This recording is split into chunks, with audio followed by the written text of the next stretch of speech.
পরীক্ষায় যখন রেজাল্ট দেয়, অনেক স্টুডেন্টের রেজাল্ট দেখা যায় একটু নাম্বার কম বেশি হয়েছে। খুব ইম্পর্টেন্ট ঘটনা, একটা স্টুডেন্ট 100-র মধ্যে পেয়েছে 40, আর একটা স্টুডেন্ট 40 পেয়েছে। দুই স্টুডেন্টের অভিভাবক, প্রথম স্টুডেন্টের যে অভিভাবক সে বলতেছে তোর দ্বারা কিছু হবে না, রেজাল্ট করি, পড়াশোনা করি, লাভ নাই। আরেকটা যে 40 পাওয়া স্টুডেন্ট, তার মা বাবা তাকে পাশে বসিয়েছে যে বাবা তুমি তো অনেক ভালো করছো, 40 পাইছো, এরকম করে পড়লে আস্তে আস্তে 50, 60, 70, 80 পাবা। 3 মাস পরে যখন পরের পরীক্ষা হয়েছে, যে স্টুডেন্টের মা বাবা তাকে পাশে বসিয়ে বলছে তুমি 40 পাইছো, আস্তে আস্তে তোমার হচ্ছে রেজাল্ট আরো ভালো করতে পারবা, পরের টার্মে দেখা গেছে সে সবার মধ্যে ফার্স্ট হয়ে গেছে।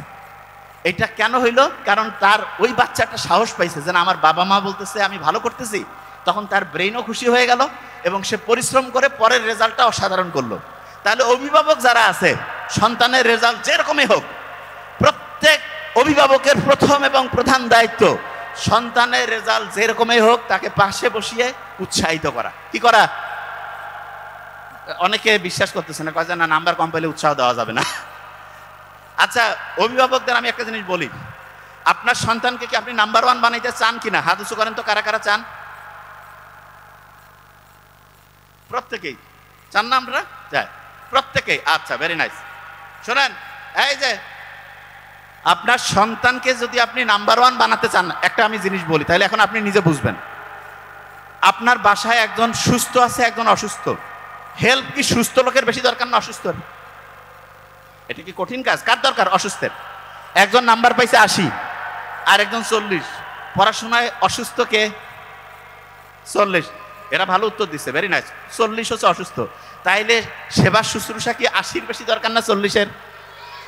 কিন্তু আমরা অভিভাবকরা কি ঠিক আচরণ করি?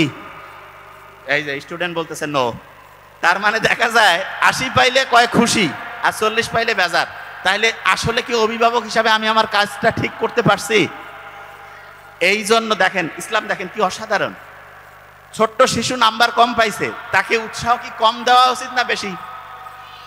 আচ্ছা, একজন খুব স্বাস্থ্যবান আর একজন রোগাশোকা, কাকে বেশি পুষ্টিকর খাবার দিব? যে রোগাশোকা। তাহলে যে নাম্বার কম পাইছে তাকে কি বেশি উৎসাহ দিতে হবে না কম? বেশি উৎসাহ দিতে হবে। বেশি উৎসাহ যদি দিতে চাই, তাহলে তাকে উৎসাহ দেওয়ার জন্য তাকে 1 নাম্বার বুদ্ধি হচ্ছে তার প্রশংসা করা। কি করা? প্রশংসা। কিরকম প্রশংসা? যে তুমি এই যে চেষ্টা করতেছো, 40 পাইছো, নাম্বার ব্যাপার না, তুমি চেষ্টা করতেছো, আমরা খুব খুশি হয়েছি। প্রত্যেক অভিভাবককে আজকে ওয়াদা করতে হবে জীবনে। দেখেন, আমাদের কাছে, আমাদের নাবিল একাডেমিতে বহুত প্রত্যেক দিন কয়েক হাজার করে হচ্ছে কাগজ আসে, তার মধ্যে আমরা কমন একগুলো কাগজ পাই। সেটা কি জানেন? স্টুডেন্টরা চিঠি লেখে আমাদের পেজে, আমাদের ওইখানে যারা প্যানেল আছে তাদেরকে, তারা ওই কাগজগুলো আমার ছোট ভাই ডক্টর নোবেল কখনো কখনো আমার কাছে পাঠায়। তাদের যে চিঠিটা লেখে, সেই চিঠির সামারি যদি করি, সংক্ষেপে যদি বলি, কিরকম যে আমি এই সমস্যায় আছি, প্রত্যেকের সমস্যা ভিন্ন, শেষে একটা কমন জিনিস আসে। বিশেষ দ্রষ্টব্য দিয়া লিখছে 2 পৃষ্ঠায় যে আমি যে সমস্যা বলছি এইটা কোনোভাবে যাতে আমার আব্বা আম্মা না জানে। আপনি দেখেন, ওরা আমাদেরকে বিশ্বাস করতেছে, অথচ মা বাবা হচ্ছে সন্তানের জীবনের শ্রেষ্ঠ অ্যাডভাইজার, শ্রেষ্ঠ কাউন্সিলর। মা বাবা যদি ঠিক হয় অ্যাডভাইজার হিসাবে, কাউন্সিলর হিসাবে, আমরা যারা কাউন্সিলর হিসাবে আলাদাভাবে এই আমরা টাকা নিয়ে দিই, দেখেন আমরা কিন্তু ফ্রি দিলাম সেটা অন্য, কিন্তু নর্মালি কি হয়, যে কোনো আপনি দেখাইলেন একটা ফি নেয়, অথচ মা বাবা হচ্ছে সুপার অ্যাডভাইজার, সুপার কাউন্সিলর। আপনি আপনার সন্তানের কাউন্সিলিং কেন করতে পারছেন না? এখানে আবার একটা ইন্টারেস্টিং জিনিস বলি। এক প্রফেসর, নাম নিব না, চিনে ফেলবেন, উনি একদিন বলতেছে নাবিল আমার ছেলেটার একটু কাউন্সিলিং করো তো। আমি বললাম স্যার আপনি তো অনেক লক্ষ লক্ষ মানুষের কাউন্সিলিং করছেন। কয় আমার বেটা আমার কথা শুনে না। কেন? আমি বললাম স্যার, আমি তখন স্যারের সাথে আলাপ করলাম যে কি কারণে। বলতেছে সে সবাই এসে স্যারকে বলে, দেখেন ইন্টারেস্টিং খুব জিনিসটা, এটা কিন্তু শিখতে হবে, খুব ইন্টারেস্টিং জিনিস। সবাই এসে স্যারকে টাকা দিয়ে দেখাচ্ছে, স্যারের বেটা, স্যারের ছেলে স্যারের কাছে শুনতেছে না। আমি বললাম স্যার কারণটা কি আপনি ধরতে পারছেন? বলছে বুঝতে পারতেছি না। আমি বলছি সমাধানটা আমার কাছে আছে। বলছে কি সমাধান? দেখেন আপনিও সমাধান করতে পারবেন। দেখেন আপনি চিন্তা করেন, এখন আপনি একটা ইন্টারেস্টিং জিনিস দেই। আপনি অভিভাবক, দেখেন খুব ইন্টারেস্টিং, আপনার কাছে দেখা গেল আপনার ছেলের বন্ধু বা বন্ধুর বন্ধু, মানে আপনার ছেলের বন্ধুর বন্ধু আসছে, এসে বলতেছে যে আঙ্কেল বান্টি আমি এই সমস্যায় আছি। আপনি কিন্তু তার কথা শুনতেছেন, শুনে কি করতেছেন, তাকে কোনো জাজ করেন না, আপনি তাকে একটা বুদ্ধি দেন, পরামর্শ দেন। আবার ওই আপনি যখন আপনার নিজের ছেলে মেয়ে এসে বলে আমার এই সমস্যা, হ্যাঁ তুই আমার বেটাই হয় এরকম করছিস, আমার বেটি হয়, তোর খেয়া ফেলাবো আজ, এই যে জাজমেন্টাল হই, তখন দেখা যায় ছেলে মেয়ে নিজেকে নিজের বাবা মার কাছে সবকিছু বলতে চায় না। খেয়াল রাখবেন, মা বাবার কাছে যদি ছেলে মেয়ে সবকিছু বলতে পারে, আমি বলতেছি লিখে রাখেন, সমাজের 80% প্রবলেম দূর হয়ে যাবে। 80% প্রবলেম দূর হয়ে যাবে সন্তানেরা যদি মা বাবার সাথে খোলামেলা আলোচনা করতে পারে, একদম বন্ধুর মতো মিশতে হবে। তো অনেকে বলে আমি তো বাপ মা, আমি তো সন্তানের সাথে বন্ধুর মতোই মিশি। কিরকম বন্ধু? খরক বন্ধু। দেখা যায় সন্তানের ভালো হইলে আসি, যে কোনো খারাপ কিছু হইলেই এই তুই এটা করছিস, এত বড় ভুল করছিস, তোর শেষ। তোর আব্বা আসুক, তোর আম্মা আসুক, মানে আব্বা আম্মাকে বলতেছে, আম্মা আব্বাকে বলতেছে, একটা গ্যাঞ্জাম লাগাই দিল। নো, এটা করবেন না।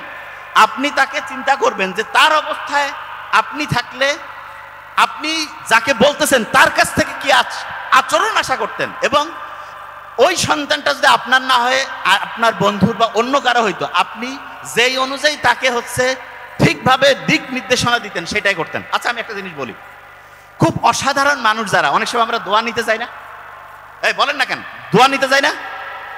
আপনি কারো কাছে দোয়া নিতে গেছেন, খুব অসাধারণ মানুষকে জিজ্ঞেস করে এই তুই কি কি জীবনে করছিস, চুরি বাটপারি ধান্দাবাজি? নো, বলে তোমার জীবনটা সুন্দর হোক, তোমার জীবনটা ভালো হোক, জীবনে উন্নতি করো। ঠিক তেমনি করে আপনার সন্তান যেই অবস্থায় যেই পরিস্থিতিতে থাকুক, আপনার উচিত তাকে হচ্ছে উৎসাহিত করা, তুমি জীবনে অসাধারণ কিছু করো, ভালো কিছু করো। আর যে কোনো খারাপ জিনিসের কথা সরাসরি করবেন না যে এটা কর এটা করবেন, এইভাবে বলিয়েন না, এক্সাম্পল দিয়ে বলেন। এক্সাম্পল কিরকম, একটা ঘটনা বলি তাহলে বুঝতে পারবেন। এই যে বাতাস চলতেছে না, বাতাসের মধ্যে কিন্তু অনেক সময় ধুলা বালু, তারপরে এগুলো নড়াচড়া করতে থাকে। তো হঠাৎ করে উত্তরবঙ্গে এরকম বাতাস যখন উঠে, তখন সেটাকে একটা স্পেশাল নাম বলে, পশ্চিয়া, এরকম একটা শব্দ আছে। এটার মানেটাকে একটু সহজ করে বলি। বাতাস উঠতেছে, এক জায়গায় একজন খুব জ্ঞানী মানুষ এবং তার চতুর্দিকে কয়েকজন তার স্টুডেন্ট বসে আছে। তা জ্ঞানী লোকটা বলতেছে যে তোমরা কি মিষ্টি মন্ডা কিছু খাইতে চাও? ওই স্টুডেন্ট যারা আছে যে হ্যাঁ এটা হইলে খুব ভালো হয়। তা উনি কাগজের মধ্যে কি কি জানি লিখলো, আরবি ভাষায় লিখে ভাস করে একজনকে বললো যে ওই যে এরকম করে ঘুরতেছে সেখানে যে এটা জমা দাও। উনি করছে কি, ওই কাগজটা ওইখানে গিয়ে জমা দিয়েছে। দেওয়ার পরে দুই একদম বক্স বৃষ্টি আর হচ্ছে যে ওইটাকে বলে যে হচ্ছে সন্দেশ চলে আসছে। আসার পরে তো সবাই খুব মজা করে খাইলো। ওই যে স্টুডেন্টকে দিছিল হাতের লেখা, সে কিন্তু দৌড়াইতে দৌড়াইতে ওই যে জ্ঞানী লোক যে লিখে দিছিল মিষ্টি আর হচ্ছে সন্দেশ আসছিল তার কাছে চলে গেছে। যে বলতেছে যে আসসালামু আলাইকুম, একটা ভুল হয়ে গেছে। কি ভুল বাবা? বলছে যে আপনি তো সেই দিন আমরা বসেছিলাম, ওই বাতাস হচ্ছিল, ওই সময় একটা জিনিস লিখে দিলেন, মিষ্টি আর হচ্ছে সন্দেশ আসছিল, তা ওই লেখাটা আমি লিখে মুখস্থ করে রাখছিলাম আপনার ওই জিনিসটা। আজকে ওই ঘটনা ঘটছে, ওইরকম হচ্ছে যে বাতাসের প্রবাহ এরকম ছিল, আমি ওইটা লিখে বন্ধুদেরকে বলতেছি মিষ্টি আর সন্দেশ নিয়ে আসতেছি, একবার দিলাম দুইবার দিলাম কাজ হয় না, তৃতীয়বার দেওয়ার পরে আমার গালের মধ্যে থাপ্পড়, পিছনে কিল ঘুষি মারা শুরু করছে। কারণ কি হুজুর বলেন? হুজুর বলতেছে শোনো, ওই দিন ওরা যে যাচ্ছিল জিনের বাহিনী, তারা হচ্ছে একটা বিয়ের প্রোগ্রামে, ওদের একটা ভালো প্রোগ্রামে যাচ্ছিল, এই জন্য বললাম আপনাদের শুভ হোক, আপনাদের দিনটা ভালো কাটুক, ওদের প্রশংসা করলাম, করে দিলাম। ওরা বৃষ্টি মানে একটা মিষ্টি এবং হচ্ছে সন্দেশ উপহার হিসাবে দিয়েছে। আর আজকে যে তুমি কাগজটা জমা দিয়েছো, ওই কাগজটার মধ্যে তুমি যা লিখছো, ওই দিন ওরা আজকের ওই দিনে ওরা হচ্ছে একজন ওদের খুব সম্মানিত লোক হচ্ছে মারা গিয়েছে, তাকে তারা জানাজা করতে যাচ্ছে। আর ওই সময় তুমি বলতেছো আপনাদের দিনটা খুব ভালো হোক। ওরা প্রচুর খেপে গেছে, ওদের একজন ভালো লোককে তুমি এরকম করছো, এই জন্য তোমার চত্থাপ্পড় শুরু করছে। এটা থেকে কি শেখা গেল? শেখা গেল একই জিনিস ভিন্ন সময় করা যাবে না। মানেটা কি? মানে হচ্ছে ছোট্ট বাচ্চা যারা আছো, তোমাদের ছোট্ট বয়সে তোমাদের একরকম কাজ, বড় যখন হবে তখন আরেক রকম। প্রত্যেকটার জন্য আলাদা আলাদা বয়স আল্লাহ সেট করেছেন। ছোট্ট বয়সে ছোট্ট বয়সে তোমাকে যেই কাজগুলো করলে তোমার ব্রেন ভালো হবে সেই কাজটা করতে হবে। বড় বয়সে যেটা একরকম, ছোট বয়সে আরেক রকম। কোন বয়সে কোনটা তোমার জন্য ভালো, এইটা অভিভাবক তোমাকে দিবে।